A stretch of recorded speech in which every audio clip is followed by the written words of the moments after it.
I suddenly realized something awful. A cat had fallen into the pond and was struggling to stay afloat, but I pretended I didn't see anything. Not until the cat drowned did I slowly tell my dad, "There's a dead cat in the pond." On the outside, I looked sad, but deep down, I was secretly pleased by this indirect kind of killing. My name is Emma Grossman, and I'm 9 years old. You could say I'm a little different from other kids. I'm not the type to whisper secrets to a doll and call it my friend. I'd much rather watch people panic. I like the feeling of being in control. My dad, David Grossman, is a widower. A father who still hasn't gotten over losing his wife. He's always thought I'm a good kid, smart, well-behaved, top of my class. But he has no idea what really goes on in my head. At breakfast, I stirred my cereal slowly, looked Dad in the eye, and said with a smile, "Dad, I've decided I'm going to win the Student of the Year award at school." He said, "You totally will, sweetheart," full of pride and affection. He's always like that, doesn't need proof. If I say I want to do something, he believes I can. The truth is, the award doesn't mean much to me. I just like the thrill of competition. If I want something, I make sure I get it. Just as I was talking, the doorbell rang. Dad went to answer it. It was Aunt Angela. Her smile was as warm and enthusiastic as always. She always tries to act like a second mom, though she's nothing like one. She said, "I found you a new nanny," the moment the words left her mouth. Dad's smile froze a little. He's still not quite used to this kind of thing, especially after the unfortunate accident with the last nanny. I casually pointed to the dead cat in the yard, the fountain water clear, except for a clump of grayish-yellow fur. Dad quickly went out to fish it out. I didn't say a word. I just watched that lump of fur, perfectly still. At school, a wasp flew into the classroom. The other kids freaked out and ran around, but I calmly picked up a glass, trapped it, and let it go out the window. I like being in control. It makes me feel grounded. That same day, Dad interviewed a new nanny. Her name was Chloe. He seemed pretty happy with her, and I could tell. Chloe was interested in him too. At school, I helped a girl named Katie get up after she fell. The teacher was watching. I could feel it. I knew that if I wanted to win the Student of the Year award, it wasn't enough to just get perfect grades or follow the rules. I even let out a tiny sigh, pretending I was a little worried about Katie. But honestly, I didn't care if she was hurt or if her knee was scraped. To me, she was just a chance to look kind. That night, I stood in front of the bathroom mirror studying my face. Smile, just a little. Lower the corners a bit. Don't make it look forced. Add a touch of warmth to the eyes, a hint of gentle pride. I practiced it over and over until my cheeks ached, then finally let out a satisfied breath. Tomorrow, it's my moment on stage. On award day, I wore my nicest dress.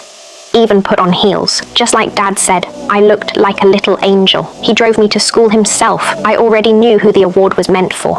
Me, only me. Standing in the auditorium, I gripped the hem of my dress tightly. The teacher stood on stage, smiling like a plastic St. doll. Alden's Citizenship Medallion to Milo Curtis. The room burst into applause.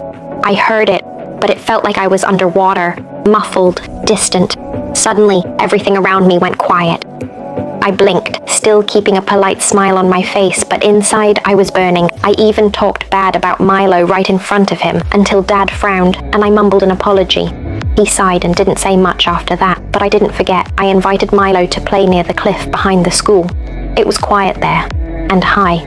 Below, the waves crashed against the rocks, distant but steady, like some kind of call. "You don't think this place is cool?" I asked him with a smile. He nodded, but turned to leave. We should go back. I took a step closer, still wearing that practiced smile. Later, when the adults asked if I'd seen Milo, I just smiled and said, "No, haven't seen him since the bonfire party." Right then, two girls came running, screaming that someone found something by the beach. The crowd immediately rushed over. I followed, looking nervous and scared. Of course, it was all for show. Milo's body washed up on the beach, face down like a rag doll. His dad was desperately doing CPR, pressing his chest again and again. I didn't say a word or move. Finally, my heart calmed. One obstacle washed away by the sea. The next morning, sunlight spilled through the cracks in the curtains onto the kitchen table. Dad sat across from me and asked gently, "Sweetheart, how are you feeling?" I looked at him, a faint, almost invisible smile on my lips. "Pretty good." He nodded and kept drinking his coffee, probably noticing I never said the word Milo once. Dead people aren't really worth talking about. Later, Chloe showed up. She was the new nanny Aunt Angela had found for me, younger and weaker than the last one. That day, Dad wasn't home. As soon as she came in, she sneaked a look upstairs. I quietly followed her and saw her slip into Dad's room, rifling through his nightstand. I stood at the door and said, "What are you doing?" She jumped, then turned and saw me. I stepped closer and saw she was holding Dad's medicine bottle, sedatives. I didn't say a word, just stared at her for a few seconds. "You better listen to me, or I'll tell Dad you're stealing his meds." She hissed a curse under her breath, quiet but clear. I smiled because she still went out and got me ice cream. She's tough with her words, but she knows who the real danger in this house is. At Milo's memorial, the church was full of sniffles and quiet sobs. Everyone was crying. Even Miss Alice, the teacher, had red eyes.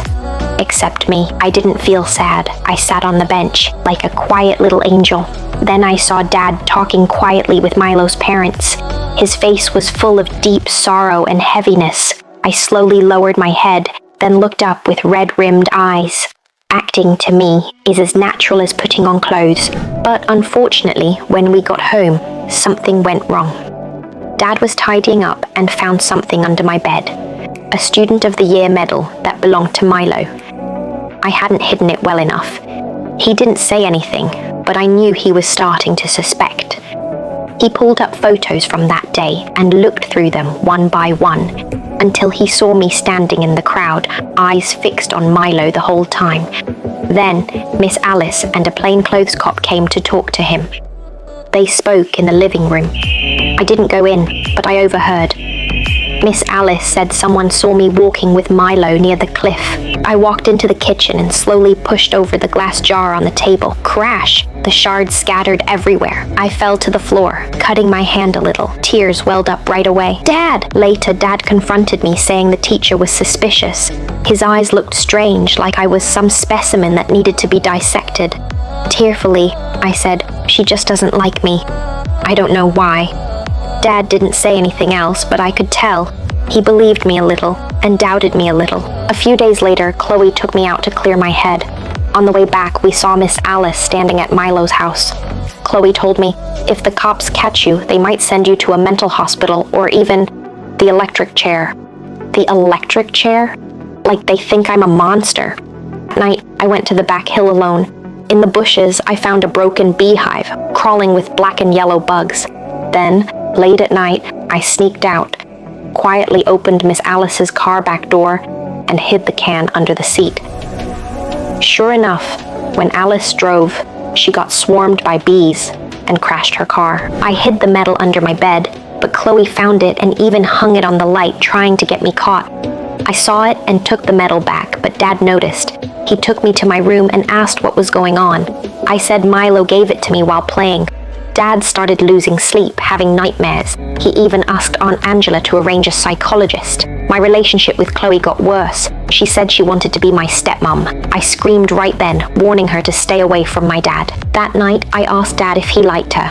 He looked confused, but didn't answer, then went out on a date. Later, Chloe heard a noise and went to the backyard shed. I locked the door and watched through the window. She tried to get out, but then the floor caught fire. She died. Dad came home to find the house full of firefighters. He asked me what happened, and I just quietly hugged him.